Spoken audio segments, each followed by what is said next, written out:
32 ఏళ్లుగా అజ్ఞాతంలో ఉన్న మావోయిస్టు నేత మచ్చ సోమయ్య పోలీసుల ముందు లొంగిపోయారు. సరెండర్ పాలసీ ప్రకారం రాష్ట్రం ప్రభుత్వం అతనికి 8 లక్షల రివార్డుతో పాటు పునరావాసం కల్పిస్తుందని జిల్లా ఎస్పీ కిరణ్ ఖరే తెలిపారు. జిల్లా నుంచి ఇంకా 3 మావోయిస్టు పార్టీలో అగ్రనేతలుగా ఉన్నారని, వారు కూడా జనజీవన స్రవంతిలో చేరి కుటుంబ సభ్యులతో ఆనందంగా గడపాలని జిల్లా ఎస్పీ కోరారు.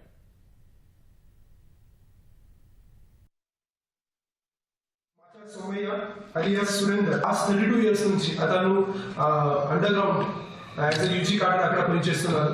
సో ఈ రోజు ఇక్కడ ఎస్పీ ఆఫీస్ లో సరెండర్ అయ్యారు.